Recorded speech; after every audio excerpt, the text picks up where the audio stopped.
ಯಾರು ಲಂಚ ಕೇಳಿದರೂ ಕೊಡಬೇಡಿ ವಿಜಯ್.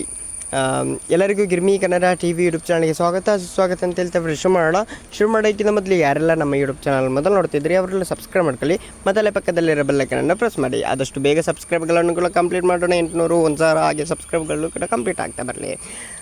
ಕಾರೂರು ಇಂದು ಅಂದರೆ ತಮಿಳುನಾಡಿನ ಕಾರೂರಿನಲ್ಲಿ ನಡೆದ ಸಾರ್ವಜನಿಕ ಸಭೆಯಲ್ಲಿ ಮಾತನಾಡಿದ ಮುಖ್ಯಮಂತ್ರಿ ವಿಜಯ್, ನಿಮ್ಮ ಬಳಿ ಯಾರೇ ಲಂಚ ಕೇಳಿದರೂ ನೀವು ಅದನ್ನು ಕಟ್ಟುನಿಟ್ಟಾಗಿ ನಿರಾಕರಿಸಬೇಕು ಎಂದು ಘೋಷಿಸಿದ್ದಾರೆ.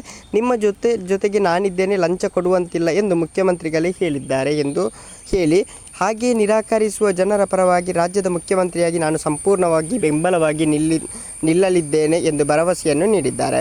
ಇದೇ ವೇಳೆ ತಮ್ಮ 55 ದಿನಗಳ ಆಡಳಿತದಲ್ಲಿ ಮಾತನಾಡಿದ ಬದಲಾವಣೆಗಳನ್ನು ಪಟ್ಟಿ ಮಾಡಿದ CM ವಿಜಯ್, ಲಂಚ ಮತ್ತು ಭ್ರಷ್ಟಾಚಾರವನ್ನು ನಿರ್ಮೂಲನೆ ಮಾಡಲು ಸಾಧ್ಯವಿಲ್ಲ, ಅದು ನಮ್ಮ ರಕ್ತದಲ್ಲಿ ಬೇರೂರಿದೆ ಎಂದು ಹೇಳುವವರ ಬಾಯಿ ಮುಚ್ಚಿಸಲು ಇದು ಒಂದು ಸರ್ಕಾರಿ ಕಚೇರಿಯಲ್ಲಿ 1 ಪೈಸಾ ಲಂಚ ಅಥವಾ ಭ್ರಷ್ಟವಿಲ್ಲದೆ ಕೆಲಸ ಟಕಟಕನೆ ನಡೆಯುತ್ತಿವೆ ಎಂದು ಹೇಳಿದರು.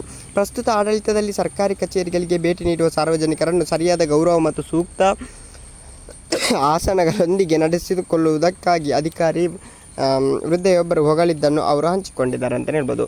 ಯಾರೇ ಲಂಚ ಕೇಳಿದ್ರು ಕೊಡಬೇಡಿ ಅಂತ ವಿಜಯ್ ಅವರು ಹೇಳಿದ್ದಾರೆ. ಒಳ್ಳೆಯ ಯೋಜನೆಗಳನ್ನು ಮಾಡ್ತಾ ಇದ್ದಾರೆ ಅಂತ ಹೇಳ್ತಾ love you so much. Thank you, bye bye, love you.